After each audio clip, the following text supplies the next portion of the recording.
আপনারা দেখছেন বিএনই লাইভ, সত্যের জয় হোক। আজ উত্তর 24 পরগনার জেলা শাসকের দপ্তরে মনোনয়ন জমা দিলেন বনগাঁ লোকসভা কেন্দ্রের তৃণমূল কংগ্রেস প্রার্থী বিশ্বজিৎ দাস। এই মনোনয়ন জমা দিতে এসে মানুষের মধ্যে বাঁধ ভাঙা উচ্ছ্বাস লক্ষ্য করা গেল। তবে 144 ধারা লঙ্ঘন করেই বনগাঁ লোকসভা কেন্দ্রের তৃণমূল কংগ্রেস প্রার্থী বিশ্বজিৎ দাস আজ মনোনয়ন জমা দেন। অন্যদিকে বিজেপি প্রার্থী বনগাঁ লোকসভা কেন্দ্রের শান্তনু ঠাকুর এ বিষয়ে বলেন, জেলা শাসক দপ্তরে পুলিশ শাসক দলের হয়ে কাজ করছে, তাই এমন অবস্থা। শান্তনুর মাথা ঠিক নেই, তাই ভুলভাল বকছেন।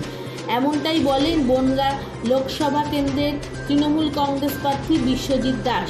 এই প্রশ্নের উত্তরে গোটা বিষয়টি আসুন আমরা চোখ রাখি। ওখান থেকে প্রচুর অস্ত্র উদ্ধার হয়েছে এবং আপনার আগে শান্তনু ঠাকুর মনোনয়নপত্র জমা দেওয়ার আগে জিতে যাওয়ার আগে তিনি বলে গেলেন যে ওই অস্ত্রটা কি ভোটে মাথা ঠিক নেই, ওর আরও গরম পড়েছে। তারপরে অসীম সরকার যা বলেছে তারপরে আমার মনে হয় সেটাই সঠিক। আগে সুস্থ হোক, তারপরে কথা উত্তর দেবো। আজকে প্রচুর মানুষ এসছে আপনার সঙ্গে, আপনি কি আপনার জয় বৃষ্টি দেখতে পাচ্ছেন? না, জয় তো সময়ের অপেক্ষা। তো আগেও বলেছি যে মানুষ মমতা বন্দ্যোপাধ্যায়কে ভোট দেওয়ার জন্য প্রস্তুত রয়েছেন, শুধু সময়ের অপেক্ষা।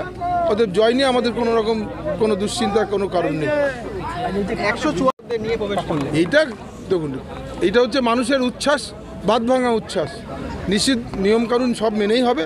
হয়তো একটা গেট তো আগে ঢুকেছে, এছাড়া আর কিছু না। আপনি প্রথমে যে গেট দিয়ে ঢুকতে গিয়েছিলেন সেখান দিয়ে বাধা দেওয়া হলো? না, সেটা না। যেহেতু আমার সবাই জেলা পরিষদে বসেছিল, আমার যারা প্রপোজাল রয়েছে তাদেরকে আনতে গেছিল। শান্তনু ঠাকুর আজকে বলছেন আপনি পাওয়ার জন্য আবার সেখানে ওই বাড়ির মহাপুরুষদের ঘরের সন্তান যে মহাপুরুষ হবে এরকম কোনো কথা নেই। সেটা তো অসীম সরকার বলেছেন যে হরিচাঁদ গুরুচাঁদ ঠাকুরের বংশধরের পরবর্তীতে তাদের কৃষ্টি কালচার চরিত্র প্রকাশ করে দিয়েছেন অসীম সরকার। ওদেরই বিধান